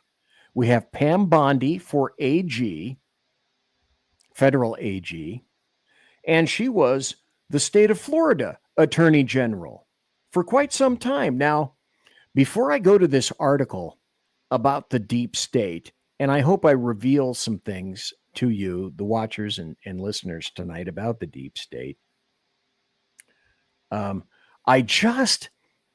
Jack Alexander, did you, I can't help, just because of the nature of all this wacky stuff. Did you not think today, if you were watching politics, okay, Matt Gaetz at the beginning of the day, today, Thursday, the 21st of November, Matt Gaetz bows out. And then not long afterwards, it didn't take him a day or two, not long afterwards, today, Donald Trump says, oh, then okay, Pam Bondi coming into AG. Now,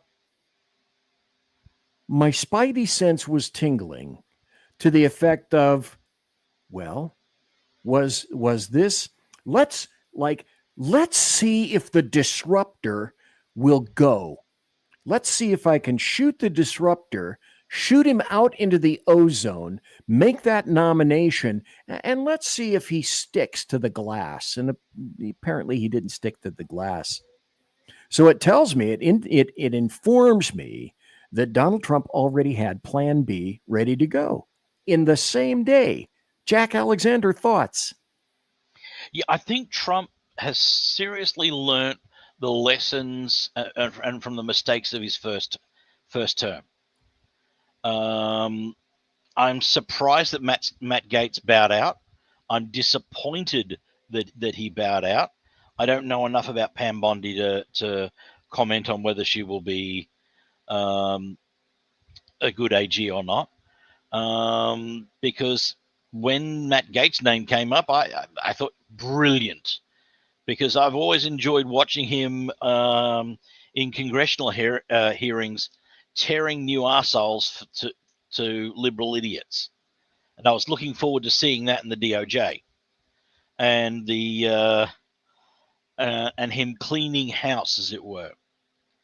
So, but yeah, Trump has certainly learnt from previous lessons, and some of the other names that are coming up for other positions, I'm finding immensely entertaining, if not more entertaining than say Matt Gates's name.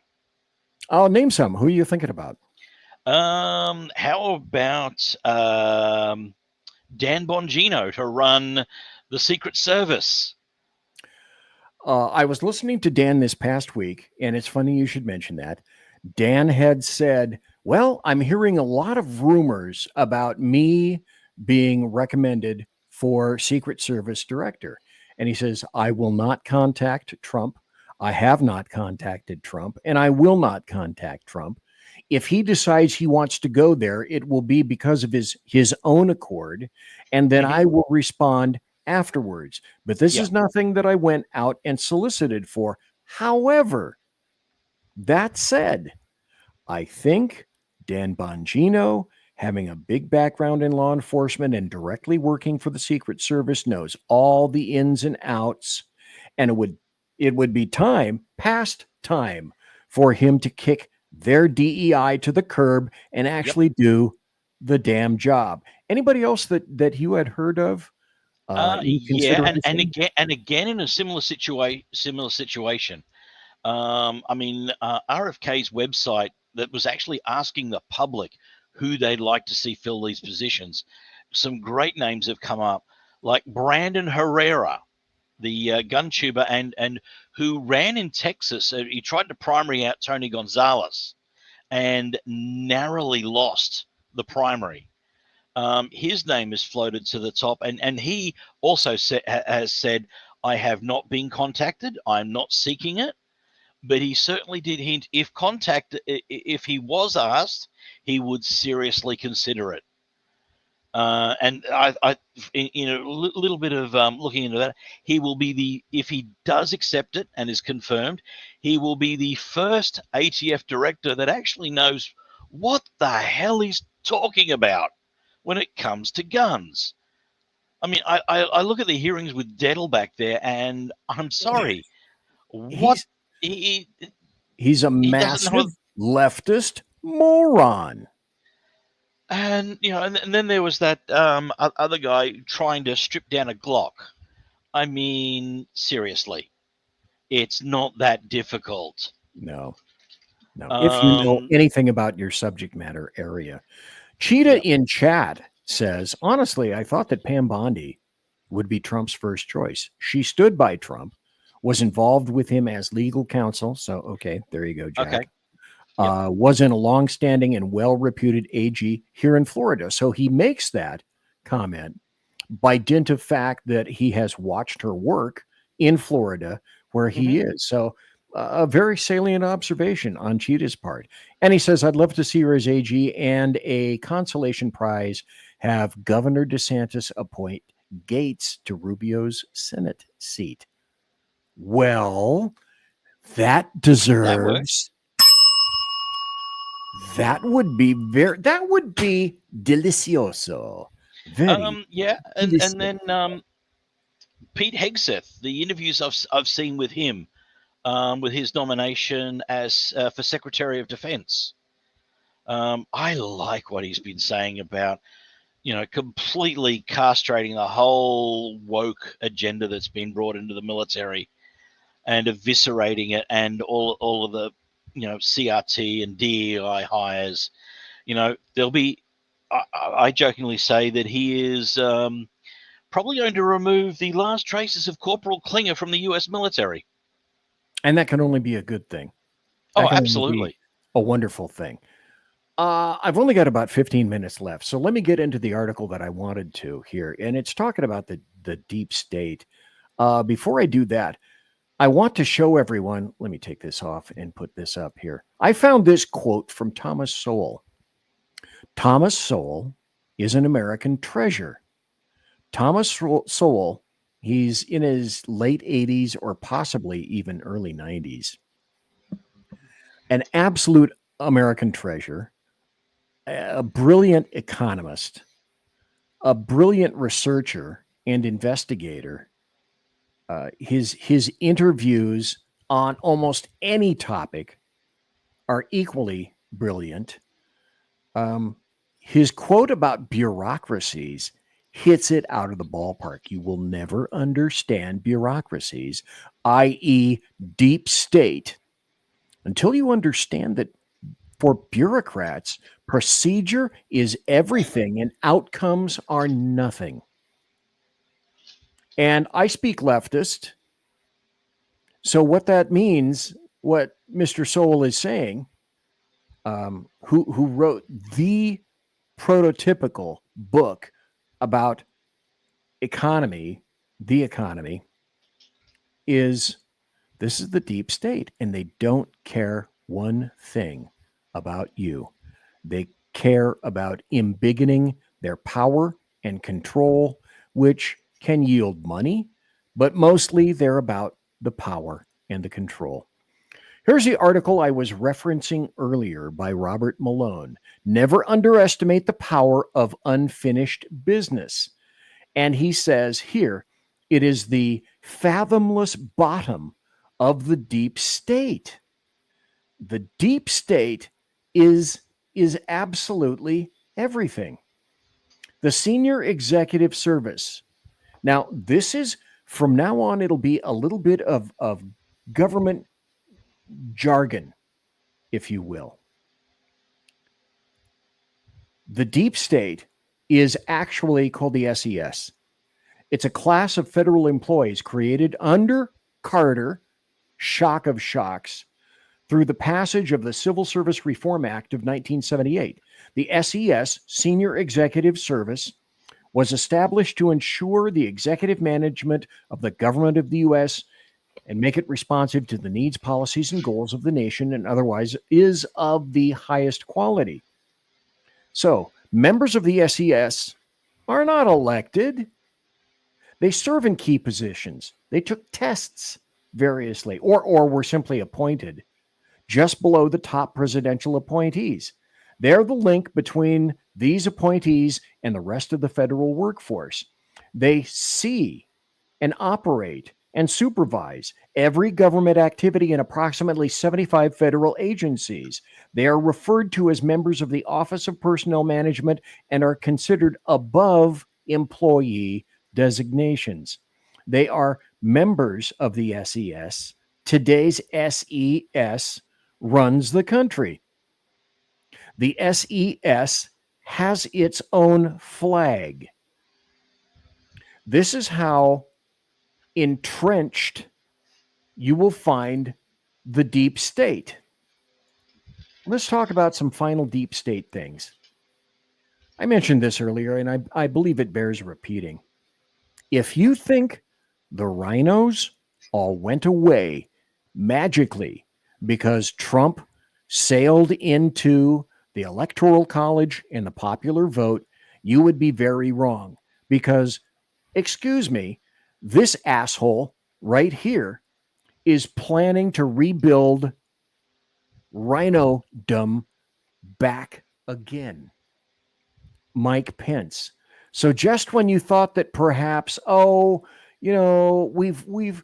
done with Jeb Bush, we're done with Mitt Romney, we're done with Mike Pence. No, you're not. They are already plotting. And it's the truth. Well, we already know, and I mentioned this earlier, I think that Donald Trump had somebody else, had Pam Bondi, waiting in the wings. So that it makes me wonder, for some of the other people who he nominated, who are his backups, and you mentioned some already. And then there's this. You want to go deep state? Let's go deep state on this. Because this is what we are. This is Thug's Law writ large. And these are leftists who, as I said, the SES, they don't care about anybody. They don't care about you. They just care about themselves and no one else, as clearly Thomas Sowell indicated. Let's listen. Officials are now openly admitting to counting disqualified ballots in the Pennsylvania Senate race. It is open defiance of the state's Supreme Court, which instructed them not to do this on November 1st. And Democrat Bob Casey refuses to concede the election to David Okay, stop. Bob Casey did concede today, but only at the very last second, making sure that Pennsylvania spent hundreds and hundreds of thousands of dollars so that he could concede, and decided he was going to piss away all the state's money. Oh, and the Democrats decided that they were going to piss away all this money as well. Dave McCormick, as the $1 million recount gets underway this week. Alexis McAdams has the latest. Alexis. Hey, Kaylee. Well, people at home are wondering what is going on in Pennsylvania because people thought this race wrapped up days ago. But hey, not everyone thinks the Senate race is over in Pennsylvania. And that includes Democrats on some election boards who admit they're breaking the rules to overturn the results. But Democrats say throwing out those votes because of clerical orders just violates Second Amendment rights. That's why. I speak leftist. Second Amendment rights? Yeah, I speak, she said Second Amendment. She means First Amendment. I speak leftist, and I'll translate. What you're about to watch is Thug's Law. That's what I encountered during my 41 to 42 years in law enforcement. Thug's Law is this. Let me bring this down for a moment, and then show me here. Thug's Law is this. It's no more complicated. What's mine is mine, and what's yours is mine, unless you're strong enough to stop me. Now, let me translate. As I say, I speak leftist, so let me translate for the leftists, for the conservatives amongst you who may not understand what that meant. I'll translate. What that means to these people is they'll do anything. They couldn't care less about the law. They'll do whatever it is that they want. And frequently they get away with transgressions of the law because no one stops them. There is no pushback. And so until there is pushback, they will continue to do whatever the hell they want, whenever the hell they want it. Why they're doing it, they say. Aren't these the same people that keep talking about things being a danger to this democracy? Oh, yes, this democracy is under assault. You want to see democracy under assault? Listen. Pretty stupid thing to not count someone's vote simply because illegal immigrants count their votes. Not one mention. Not one mention. they didn't, date an envelope for a ballot when we know specifically for that person when it was printed. We have a pretty good approximate date of when it was mailed to them. Can't just change things according to the Supreme Court, but it comes days after the race was called for Republicans. And it's not about illegals also, yes, and a great deal it is, but it's also about we made the rules, we made the laws, and we couldn't care less about them. We'll do whatever the hell we want to. Senator-elect Dave McCormick after he beat out incumbent Democratic Senator Bob Casey, but Casey will still not concede days later. And he has. Well, so that's a little bit in the past, but I showed you that so that you understand the true nature of what's going on. And that leftists and Democrats, they couldn't care less about breaking the law. Go ahead, Jack. Okay, now this asshat has publicly stated he is violating the law. Yes. Why can't this son of a bitch be arrested? Well, who do you think controls the attorney general? What kind of a state do you think is Pennsylvania? Well, yes, maybe Trump won Pennsylvania, but at the very lower levels, who controls the lower echelons? Well, it's not Republicans. Couldn't a sheriff or something go in there and do it? A sheriff or a police chief, they are not going to get involved in election fraud. That's going to get kicked up historically up to a state attorney general level. And apparently whoever they have, and I'm not sufficiently facile or knowledgeable about Pennsylvania to know who the AG is in Pennsylvania, but my guess is he or she is a coward. No more complicated than that. That's Thug's Law. What about federal law enforcement? Okay, after the transition. Ah, now you're talking. But this is, as I said on election day, on November 5th, 9 hours, I said, the challenge has just begun.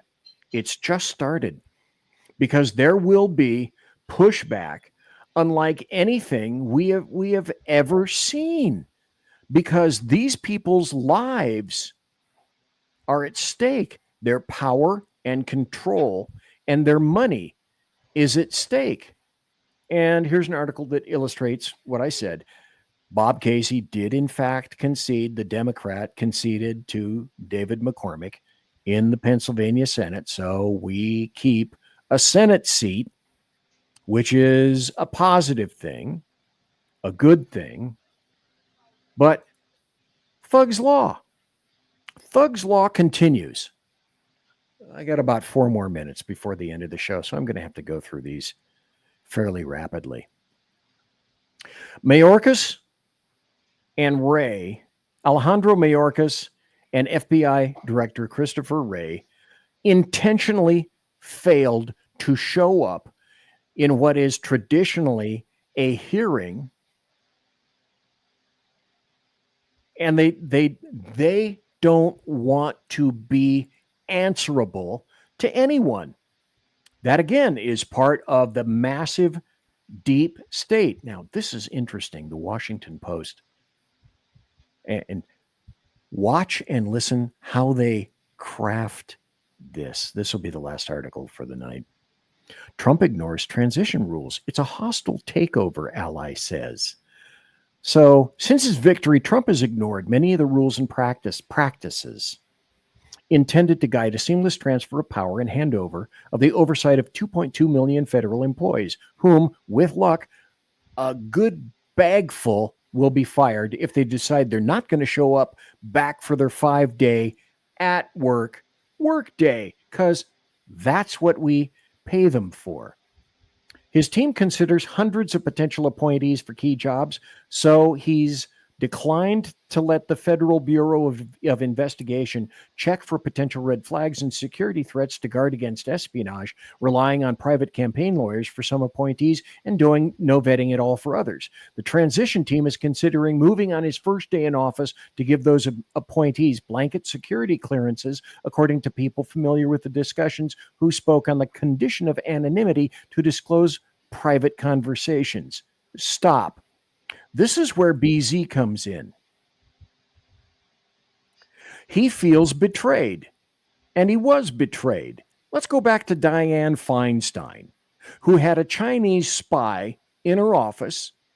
She sat on the security committee for the Senate, and it was that guy, her driver, who became her second in the office, her personal assistant, sending secure communications to China. But the FBI decided to give her a heads up,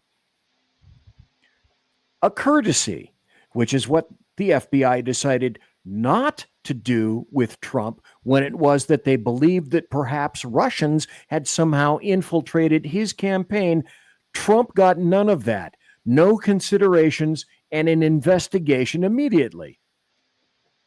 Now, I have personal knowledge of this. In 1991, Clinton refused to let certain personnel in his cabinet and other appointees and assistants, he refused to have them cooperate with the FBI and intentionally delayed backgrounds into many of his people, some that didn't get done.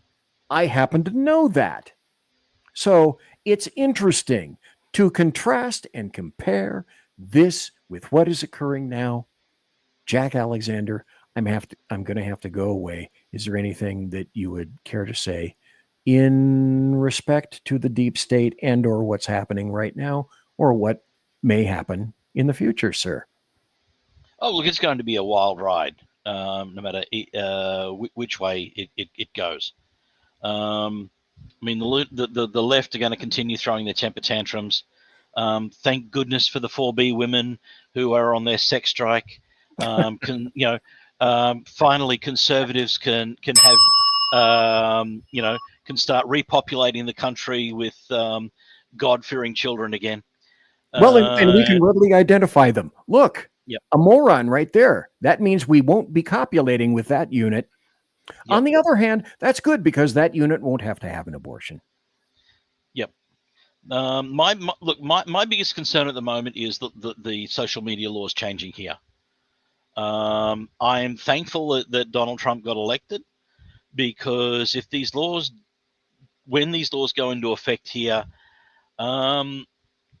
hopefully I can win an asylum case, and I can get out of here. That's actually not a bad idea.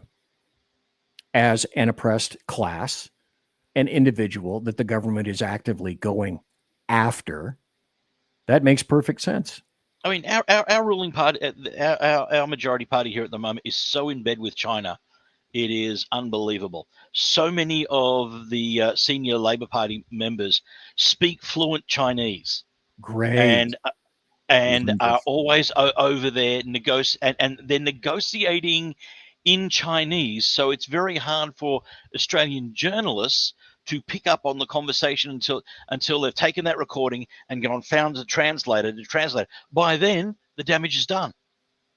Gosh, that wouldn't be intentional at any part, would it, Jack Alexander? No, of course not. Well, thank you for being here tonight. I greatly appreciate it. And I think I'm going to have to end up like this.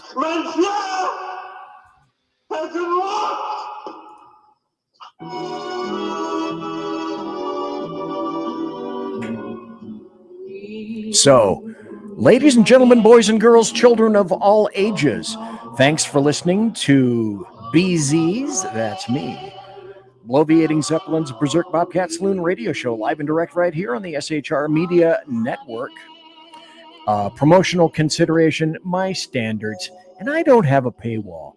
I continue to remind everyone of that, and I don't get paid for the ads because I don't need the money.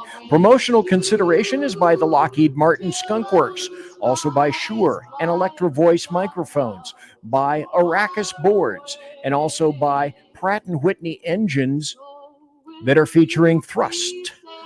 You can trust. And also, tiaras are by My Little Pony.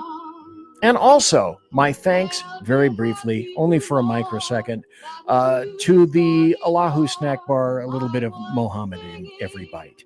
And thanks to my personal KC-135 Kettle One refueling team, with whom I shall be consorting in less than about 10 minutes, 50 feet away that way, through the door, right behind the Black Pearl and this beautiful Samsung 49-inch monitor. Everyone, God bless, take care, be safe. Thanks for being here. Next Tuesday night, go to the Saloon. Everybody quiet down now and get some sleep. Good night, everybody. Good night, Mama. Good night, Ben. Good night, everyone. Good night, Mama. Good night, Daddy. Good night, children. Good night, Daddy. Good night, Elizabeth. Good night, John Boy. Good night, Jim Bob. Good night, Jim Bob. Good night, Jim Bob. What's going on? I was asleep. What's everybody doing? Good night, Good night, Jim Bob.